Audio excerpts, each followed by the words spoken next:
नमस्कार, आप देख रहे हैं पब्लिक वॉइस न्यूज। राजस्थान विधानसभा के प्रतिपक्ष नेता गुलाब चंद कटारिया अपने निजी दौरे पर पहुंचे सिरोही। कटारिया अपने निजी दौरे पर जिरावल जाते समय कृष्णगंज में जन आक्रोश रथ यात्रा में शामिल हुए। प्रतिपक्ष नेता गुलाब चंद कटारिया के कृष्णगंज पहुंचने पर कृष्णगंज भाजपा मंडल के कार्यकर्ताओं ने गर्मजोशी से स्वागत किया। स्वागत के दौरान कृष्णगंज मंडल अध्यक्ष कुपाराम देवासी, बाबू सिंह माकरोडा, दिलीप सिंह माडानी, अमित चौधरी, सुजाराम प्रजापत, अशोक सेन सहित महिला मोर्चा की विंग शामिल रही।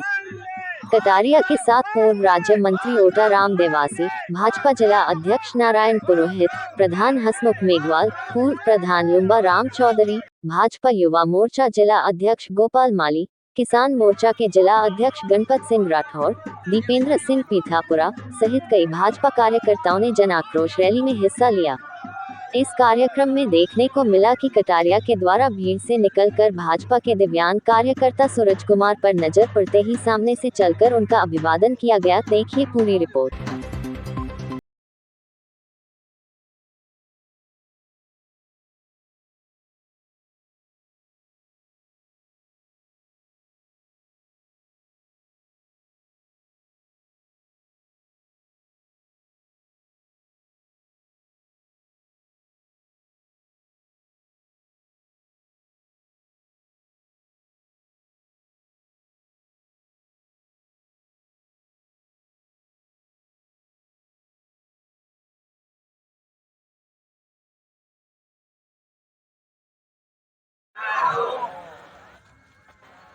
कृष्णगंज नया मंडल बना है।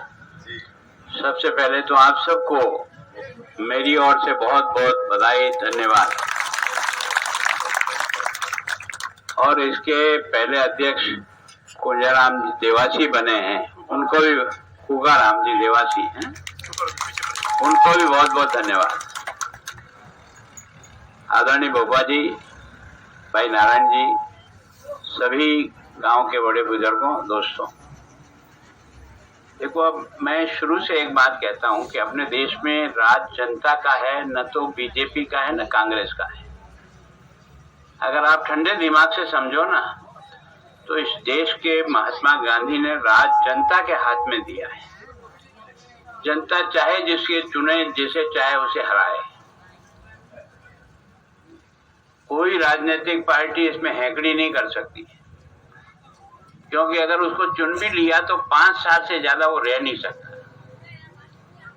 उसकी उम्र भी तय कर दी। इसका मतलब आप सब मुल्क के मालिक हो ना, आप जो निर्णय करोगे वही देश पर लागू होगा। निर्णय करने का अधिकार आपके हाथ में गांधी जी ने इस देश में जनता का राज बना के दिया है। इसलिए मैं हमेशा जहां कहीं भी जाता हूं, जनता से बहुत नम्रता से उनसे कहता हूं कि भले आदमी जैसा बोओगे वैसा काटोगे।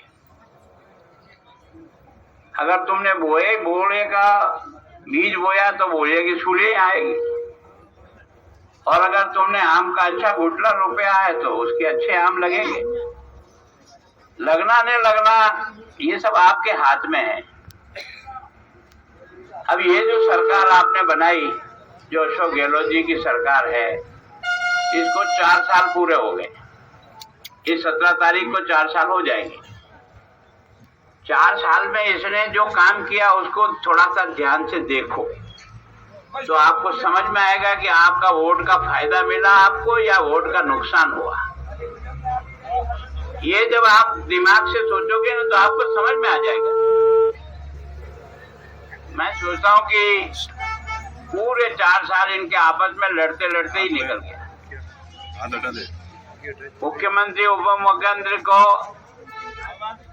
गद्दार कहता है, ना जोगा कहता है, ना काबिल कहता है। एक पूर्व में देखता है, एक पश्चिम में देखता है। आधे इधर जाते हैं, आधे इधर जाते हैं। एक मंत्री दूसरे को भ्रष्ट बता रहा है। रोज मंत्री जो बोल रहे हैं उसको अखबार में आप और मैं सब पढ़ रहे हैं। अगर ये आपकी वोटों की खेती की फसल है तो आपके माथे पर ही आपको पूछना चाहिए यार कि क्या किया और क्या नहीं किया। और जो किया है उसको समय आते निपटाना चाहिए या धन्यवाद देना चाहिए, ये आपको सोचना है। अभी आपने देखा गुजरात वालों ने कांग्रेस को झाड़ू लगा के साफ कर दिया, करा नहीं करा?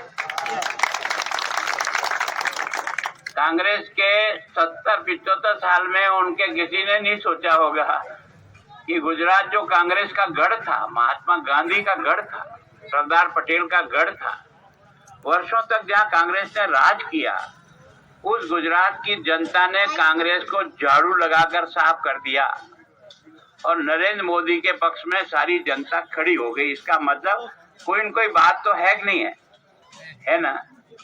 तो वो बात समझनी पड़ेगी कि वहां झाड़ू क्यों लगाया। जो पार्टी जो है ना देश को जिस ढंग से चलाने का मौका दिया उनको, राज का जो खजाना है जयपुर का और दिल्ली का, वो गुलाब चंद जी का नहीं है, वसुंधरा जी का नहीं है, मोदी जी का नहीं है, गहलोत साहब का नहीं है, वो है जनता जनार्दन। तेरा पैसा है जो टैक्स में तू जमा करा, ये खजाना भी तू ही बनाता है। इस खजाने का उपयोग करने के लिए अपना मुनीम भी तू वोट की पेटी से पैदा करता है। तो फिर पैदा करते समय तुझे ध्यान रखना चाहिए कि मुनीम कैसा रखना चाहिए। मुनीम धंधे को बढ़ा के दे वो मुनीम अच्छा, और मुनीम अंदर ही अंदर टाँका मारे तो मुनीम का काला मुंह करना चाहिए नहीं करना चाहिए। इस बात को समझने की कोशिश करो। अगर तुम राम धर्म के ताकड़ी पे रख करके तोलोगे ना दोनों पार्टियों को, तो तुम्हें समझ में आ जाएगा क्या ठीक है क्या ठीक नहीं। क्योंकि अभी मेरे पास भी इतना समय नहीं, इन्होंने रस्ते जाते मुझे लगा दिया, क्योंकि मैं आज चिरावल पारसनाथ में कोई मेरा कार्यक्रम है, वहां जा रहा था। तो मैंने नारायण जी को कहा यार कि तुम्हारी सड़क से गुजर रहा हूँ, जब तक तुम्हारी इजाजत नहीं होगा मैं जा नहीं पाऊंगा वहां। इसलिए इन्होंने मेरे को रोक लिया।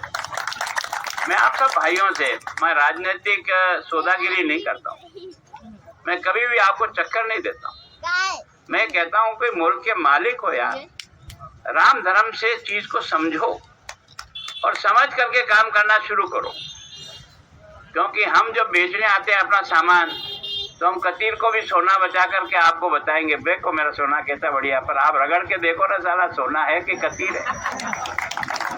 ये काम तो आप ही करोगे, कौन करेगा? ये करना सीखो, बाकी तो सब ठीक हो जाएगा। और कांग्रेस जो है ना, जो कभी आपके और मेरे बाप दादा भी कांग्रेस को ही वोट देते, मैं भी अपने बचपन में कांग्रेस की झंडी लेकर के प्रचार करता था, दो बैलों की जोड़ी अमर रहे, यही नारे लगाता था। लेकिन इनके कर्म इतने खोटे हो गए कि धीरे धीरे सब जगह से ये खत्म होती जा रही है। इसकी पार्टी का अस्तित्व खत्म हो रहा है। तो इसका मतलब कोई न कोई खराबी तो है। उस खराबी के कारण से ही पार्टी घटी और हमारी पार्टी बढ़ी, तो कोई न कोई अच्छा ही है, इसलिए बढ़ी है ना। इन दोनों बातों को समझने का प्रयास करो, तो आपको सब चीजें अपने आप समझ में आ जाएगी। हम शांति से देखो, ईमानदारी से देखो। सारा का सारा देश जो है ना, इन देशद्रोहियों का अड्डा बनाने का काम अगर किसी ने किया तो कांग्रेसियों ने किया। ये देश के दुश्मन आकर इस धर्मशाला में ठहरते हैं या गडर मस्ती करते हैं या खाते हैं पीते हैं और कभी भी कहीं भी बम फोड़ जाते हैं। इतने वर्षों से बम फोड़ रहे, कभी बस फूट जाती थी, कभी ट्रेन का डब्बा उड़ता था, कभी गिरजाघर उड़ता था, कभी मस्जिद उड़ती थी, कभी मंदिर उड़ता था, ताकि हिंदू और मुसलमान लड़के मर जाए यहाँ और ये वापस आकर अपने काका जी बैठ जाए। यही धंधा था ना। तो इस देशद्रोहियों को ठहराने का काम कांग्रेस ने केवल वोट के पीछे पागल होकर के इनको अपने काका जी बना दिए, इसलिए ये सारा देश जला। लोगों को समझ में आ गया कि ये इनको अब तक तिलक लगाना याद नहीं आया। इनके बाप दादाओं से पूछो, तेरे बाप दादा के माथे पर कभी तिलक लगा हुआ हो तो एक आध फोटो बता, तो समझ में आ जाता है कि तू वास्तव में हमारे धर्म का सम्मान करता है या हमारे धर्म का अपमान करता है। तू तो इसलिए लगा रहा है कि तेरे को जनता ने साफ कर दिया। तूने सोचा यार मैं रोजाना ये बोल बोल करके इन सब तिलकधारियों ने मेरी चपेटी कर दी, इसलिए आजकल जनेऊ भी पहनता है, आजकल मंदिर भी जाता है, पहले नहीं जाता था। और अगर आपको गलतफहमी हो तो मैं आज यहाँ कह जा रहा हूँ कि अगर तुम्हारी खानदान में कभी भी हिंदू की राखी मनाई हो तो वो फोटो दिखा दे। कभी तेने दिवाली मनाई हो तेरे घर में और मिठाई बनी हो, सब भाई बहन भरे हुए हो, तो बता दे। जो हमारा अपमान करते हैं जिंदगी भर तक, वो आज नाटक करने आए। समझना पड़ेगा ये भेष बदल करके आने वाले लोगों को समझना पड़ेगा, दाढ़ी बढ़ाने से संत नहीं बन सकते हो दोस्त,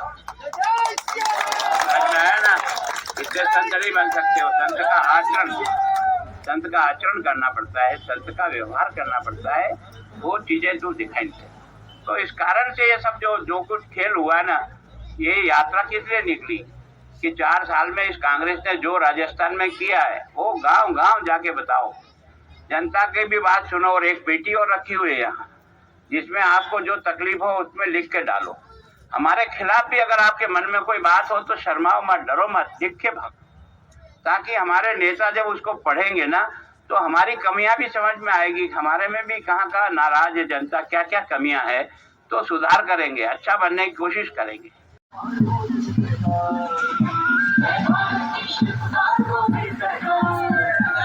भारत की शिल्पकार